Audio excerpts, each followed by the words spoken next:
लोकसभा के स्पीकर के साथ हमारा बैठक हुआ और एक चिट्ठी हम लोगों ने 14 तारीख को अध्यक्ष जी के पास जमा किया था। उसके आधार पे मुझे 15 तारीख को बुलाया गया था, लेकिन 15 तारीख को मुझे कलकत्ता में एनफोर्समेंट डायरेक्टोरेट ने बुलाया था। पूरा दिन सुबह 11 बजे से लेकर रात को 11 बजे तक मुझे इंटरोगेट किया गया, 11-12 घंटा। मैं जब घर लौटा उसके बाद मेल चेक करके मुझे पता चला कि अध्यक्ष जी का सूचना आया उनसे मिलने के लिए 4 बजे। उस दिन तो मिल नहीं पाया, लेकिन मैं स्पीकर ऑफिस को कम्युनिकेट किया कि हम लोग जल्द से जल्द उनसे मिलना चाह रहे हैं। उसी के आधार पर 2 दिन पहले हमारे पास एक कम्युनिकेशन पहुंची और आज 5 बजे का समय दिया गया था। उसी टाइम पे मेरे साथ मैं यहाँ पे सौगतदा है, कल्याण बनर्जी है, महुआ मोइत्रो है, डेरेक ओब्रायन है। हम 4-5 लोग, डेरेक ओब्रायन राज्यसभा मेंबर है, वो पार्लियामेंट में थे, लेकिन हम 4 लोकसभा के मेंबर्स स्पीकर साहब से मिलने गए। और आज हमारे बैठक के पहले महुआ मोइत्रो आके पार्टी की तरफ से, मैं ये आपको दिखाना चाहता हूँ, आप लोगों ने पिछले 5-7 दिन का जो डेवलपमेंट है वो सब लोगों ने देखा है। तृणमूल कांग्रेस के 20 एमपीज आज से 3-4 दिन पहले स्पीकर साहब से मुलाकात किया है और उन्होंने अपने आपका एक सेपरेट ग्रुप फॉर्म करने का क्लेम किया है।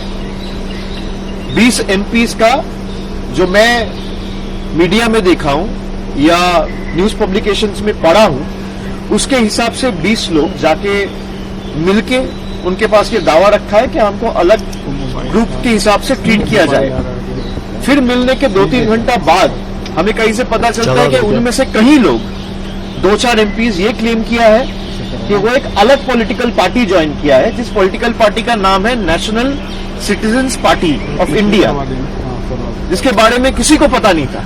ना आप कभी सुने हैं, ना वो खुद कभी सुने हैं, ना मैं कभी सुना। हम में जितने लोग आज यहाँ पे मौजूद है, किसी को उस पार्टी के बारे में कुछ पता ही नहीं है। और उन्होंने ये क्लेम किया कि हम उस पार्टी के साथ मर्ज हो गए। 4-5 सांसद, मैं जितना उनका बात सुना हूं, उसके हिसाब से हम संविधान के 10th शेड्यूल में जो प्रावधान है, मैं उसी प्रावधान के हिसाब से आज अध्यक्ष जी से मिलने आया था। और वहां पे साफ साफ लिखा हुआ है, जो डिस्क्वालिफिकेशन या ग्राउंड ऑफ डिफेक्शन है, कि आप अगर यहाँ पे 10th शेड्यूल में 2A में आप अगर देखेंगे, साफ लिखा हुआ है कि मैं वॉलंटरीली अगर पार्टी का मेंबरशिप छोड़ता हूं तो that is one of the grounds for my disqualification from the house. अगर आप किसी और पॉलिटिकल पार्टी में शामिल हुए हो, इसका मतलब आप तृणमूल का मेंबरशिप छोड़े हो। भाई एक साथ तो आप नौकरी करता है पत्रकार का, एक साथ 2 हाउस पे तो नौकरी नहीं कर सकते, कहीं एक जगह करना पड़ेगा। तो अगर मान लीजिए आप एक सिंबल में चुन के आए हैं और फिर 2 साल बाद अचानक आप दावा कर रहे हैं कि मैं इस पॉलिटिकल पार्टी ज्वाइन कर रहा हूं, तो उसी वक्त आपका लोकसभा का सदस्यता पद चला जाना चाहिए। ये पहला ग्राउंड है। दूसरा जो उनका क्लेम है कि हम तो मर्ज किए हैं, 2/3 है, उसके जो प्रावधान है 10th शेड्यूल, यहां पे 4th नंबर जो पॉइंट है, disqualification on ground of defection not to apply in case of merger. यहां पे साफ लिखा हुआ है मर्जर तभी माना जाएगा जब 2/3 of the political party merges into another political party, not just the legislative party.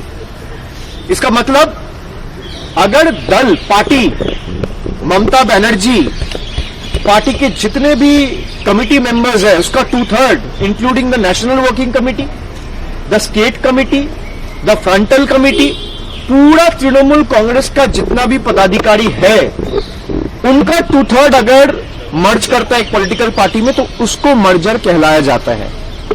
अगर 2/3 एमपीज चला जाता है तो that will again lead for their disqualification.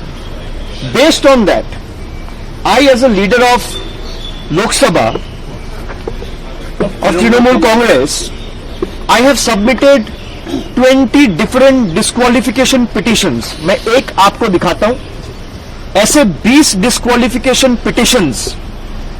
मुझे नहीं लगता इंडिविजुअल डिस्क्वालिफिकेशन पिटिशंस पिछले कई साल में सदन में किसी ने फाइल किया है, कुछ कलेक्टिवली फाइल हुआ है।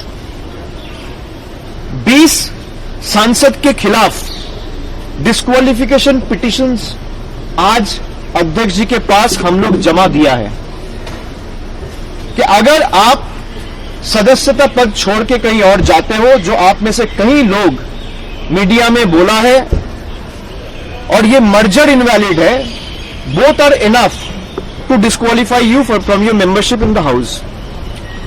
और हमारे पक्ष से हम चारों ये मांग रखे हैं कि ही इज द एडजुडिकेटर, इसका एडजुडिकेशन सारे प्रावधान के हिसाब से जल्द सुप्रीम कोर्ट का भी एक आदेश है जहां पे 3 महीने के अंदर कोई भी मामला या फैसला लेने के लिए स्पीकर को बोला गया है कि 3 महीने के अंदर या 4 महीने के अंदर वो करना पड़ेगा।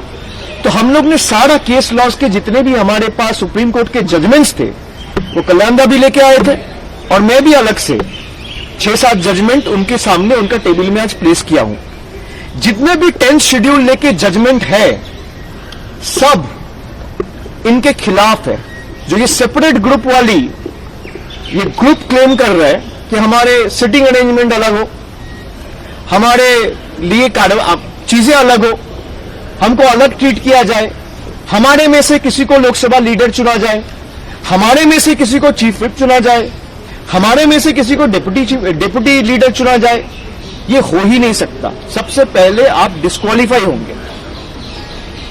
अगर इनमें थोड़ा भी इंटीग्रिटी है तो अपना पद छोड़ दे, पद छोड़ के लोकतांत्रिक तरीके से। भाई आपको तृणमूल से दिक्कत है, जो सांसद तृणमूल छोड़ के अभी एनसीपीआई में गया है वो तो यही कह रहा है कि हम पार्टी से खुश नहीं है। भाई तो अपना पद छोड़ दीजिए, कोई मना नहीं है, कोई रोक के नहीं रखा है। अगर आप सच्ची में पॉलिटिक्स में इंटीग्रिटी में विश्वास रखते हो, ऑनेस्टी में विश्वास रखते हो, तो कौन मना कर रहे हैं? आप छोड़ दीजिए, चुनाव होगा, आप बीजेपी का टिकट में, एनसीपीआई का टिकट में, कांग्रेस का टिकट में, तृणमूल का टिकट में या सीपीएम का टिकट में लड़ा जाएगा। सब पार्टी के उम्मीदवार लड़ेंगे, जनता फैसला लेगा कौन जीतेगा कौन हारेगा। आप वैकेट कर दीजिए अपना सीट।